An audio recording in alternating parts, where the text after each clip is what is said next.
Assalamualaikum warahmatullahi wabarakatuh. Alhamdulillah wassalatu wassalam ala Rasulillah wa ala alihi wa sahbihi wa sallama tasliman katsira. Amma ba'd. Ibadallah, hadirin jamaah salat Jumat rahimani wa rahimakumullah. Salah satu dari kenikmatan besar yang Allah berikan kepada hambanya di dunia ini, kenikmatan yang dengannya seorang hamba merasakan kebahagiaan hidup, kenikmatan yang karenanya seorang hamba menikmati kesenangan dan kebahagiaan bahkan dunia serta akhiratnya adalah kenikmatan anak keturunan. Allah Subhanahu wa ta'ala menyebutkan itu sebagai hibah, karunia, pemberian dari Allah kepada hambanya. Firman Allah, yahabu liman yasha'u inatha wa yahabu liman yasha'u dzukura aw yuzawwijuhum dzukranan wa inatha wa yaj'alu man yasha'u aqima. Allah hibahkan, Allah berikan terkadang kepada seorang hamba anak keturunan lelaki perempuan. Terkadang Allah berikan anak keturunan lelaki, terkadang pula Allah berikan anak laki maupun perempuan. Terkadang pula ada yang Allah jadikan mandul tidak berketurunan. Maka manusia ada 4 macam. Ada yang hanya Allah berikan padanya keturunan banat, tidak punya anak lelaki. Ada pula di antara mereka yang punya keturunan rijal, banin, tidak punya keturunan anak wanita. Ada pula yang Allah gabungkan anaknya ada yang lelaki, ada pula yang wanita. Yang keempat, ada pula yang Allah jadikan tidak berketurunan. Dan Allah Hakim, Maha bijaksana dalam setiap ketetapan dan takdirnya. Ibadallah, jamaah sekalian rahimani wa rahimakumullah, tidak akan sempurna kenikmatan ini, tidak akan sempurna kebahagiaan seorang hamba dengan karunia anak yang Allah berikan padanya, hingga anak-anaknya pun dijadikan dzurriyyatan thayyibah, dzurriyyatan salihah, anak yang saleh, keturunan yang baik, yang taat kepada Allah, taat kepada Rasulnya, berakhlak mulia, beradab tinggi. Sempurnalah dengan itu kesenangan dan kebahagiaan hamba di dunia serta akhiratnya. Allah Subhanahu wa ta'ala mengingatkan kepada mukminin agar selalu memohon kepadanya kesolehan, ketakwaan dan taufik dalam segala urusan mereka. Ibadallah, jamaah sekalian rahimani wa rahimakumullah, untuk kesolehan anak, untuk kesolehan anak keturunan, dengan rahmat Allah pula Allah ajarkan asbab kepada hambanya agar anak-anak mereka, keturunan mereka menjadi saleh dan salihah.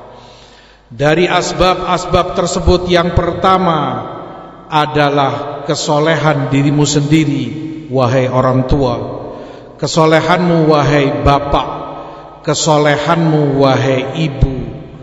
Allah sebutkan di dalam surat Kahfi, wa kana abuhuma salihah. Bapak dari kedua anak ini yang dijaga oleh Allah, dijaga bahkan harta bendanya, karena bapak keduanya seorang yang saleh.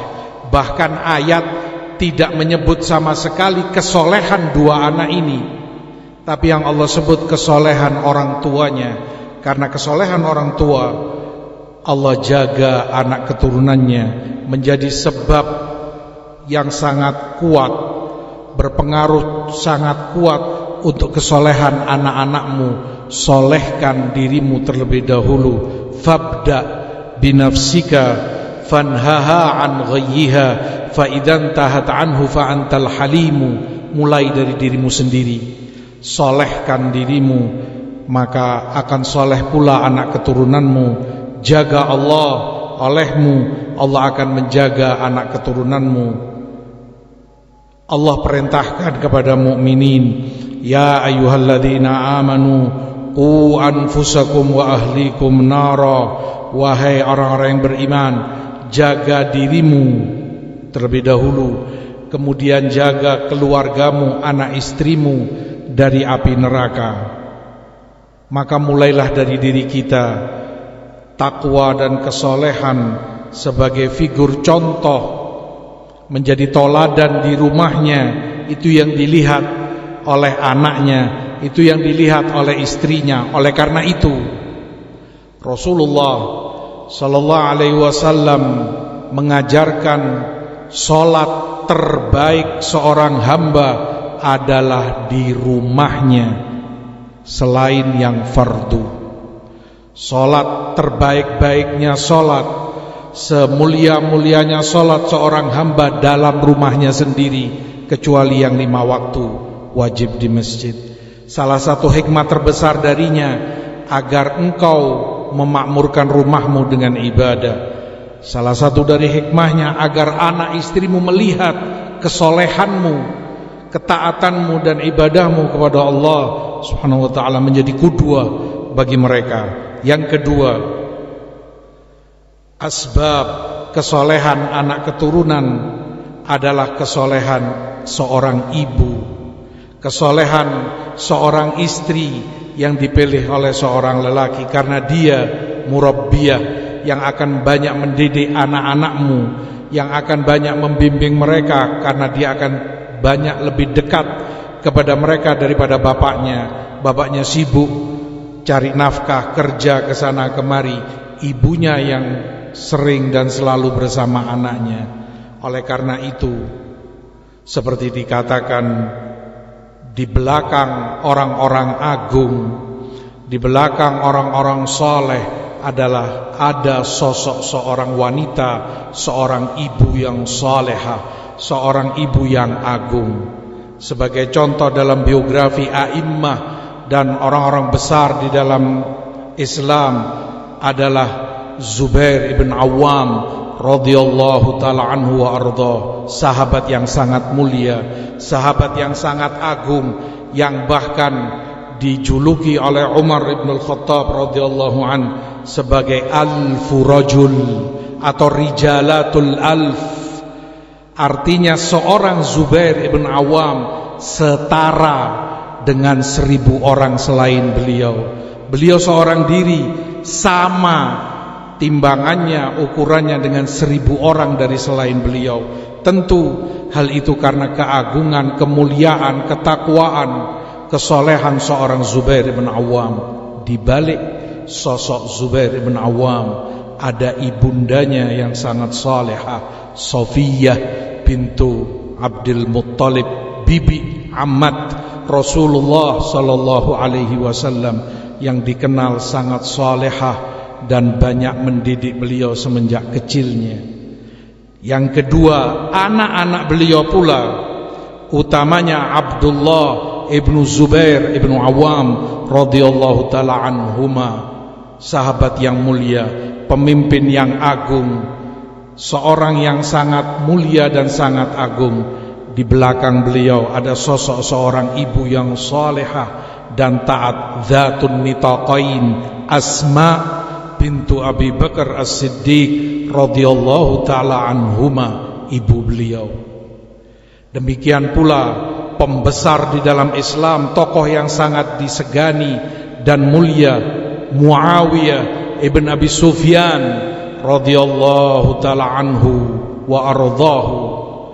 Ibu beliau seorang salehah, wanita yang sangat taat dan bertakwa, Hindun bintu Utbah radhiyallahu ta'ala anha. Bahkan karenanya di biografi beliau disebutkan anak-anak Abu Sufyan termasuk Muawiyah membanggakan diri dengan menisbatkan kepada ibunya, bukan sebagai nama dan penisbatan, tetapi karena bangga ibu mereka seperti itu, sehingga mengatakan ana ibnu Hindun binti Utbah, karena dididik semenjak kecil karom, dididik semenjak kecil syaja'ah, keberanian, kemuliaan, ketaatan, kesolehan, dan dibanggakan itu oleh anak-anaknya. Demikian mereka, orang-orang besar di dalam Islam. Selalu di belakang mereka ada seorang ibu, di belakang layar, tapi sangat menentukan kesolehan anak-anak mereka. Aqulu ma sami'tum wastaghfirullah innahu huwal ghafurur rahim.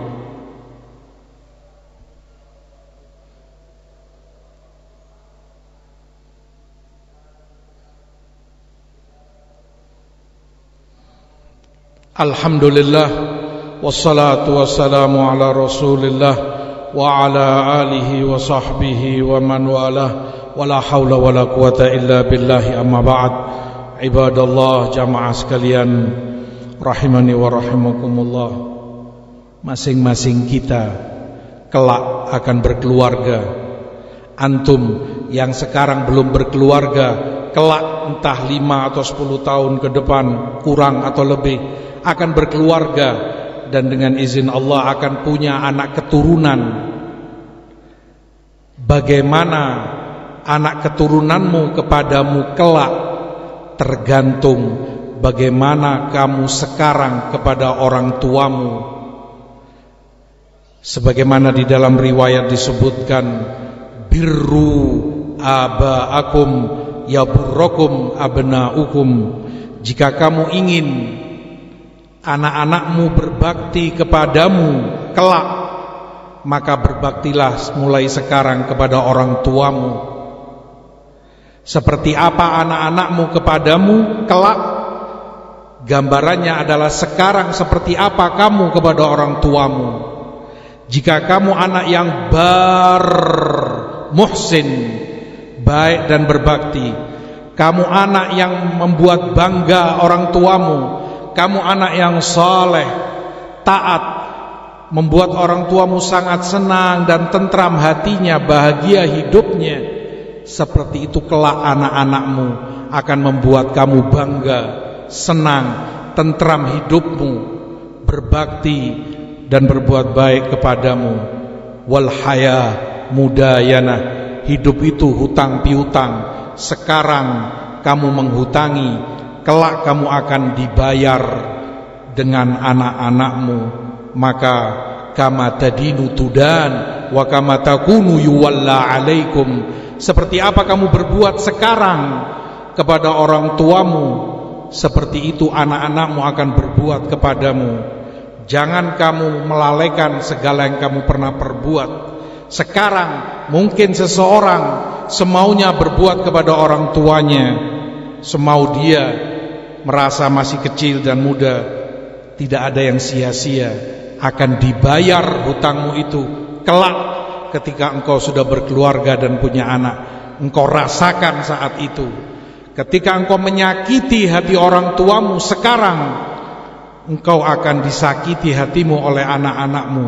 Nanti engkau akan merasakannya, seperti apa perih dan sakitnya hati orang tua karena ucapan, ulah dan perbuatanmu. Oleh karena itu, setiap orang tentu berharap anak-anaknya saleh, anak-anaknya taat dan ihsan berbakti kepadanya. Untuk itu perlu modal, perlu biaya. Sekarang kamu kumpulkan modal itu, saleh dan berbaktilah kepada orang tuamu, karena itu yang sangat berguna bagi mereka. Idza mata ibnu Adam inqata amaluhu illa min thalath.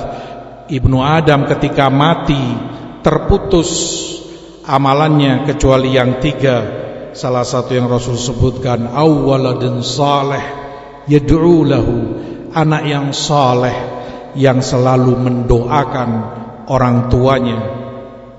Seorang hamba diangkat derajatnya di dalam jannah, dan dia merasa enggak berhak mendapatkan derajat tinggi itu. Maka dia tanya kepada Rabbnya, ai Rabbi anna liya hadza, ya Allah Rabbku, dari mana aku dapati derajat tinggi seperti ini? Qala bistighfari waladika lak. Ini semua karena anakmu selalu berdoa, beristighfar untukmu, maka berusahalah, berjuanglah mulai sekarang untuk menjadi anak yang berbakti, menjadi anak yang soleh. Banggakan, buat orang tuamu bangga denganmu, buat orang tuamu senang denganmu. Hati-hati, jangan sekali-kali menggores perasaan mereka, jangan sampai membuat mereka menangis karena ulah dan perbuatanmu.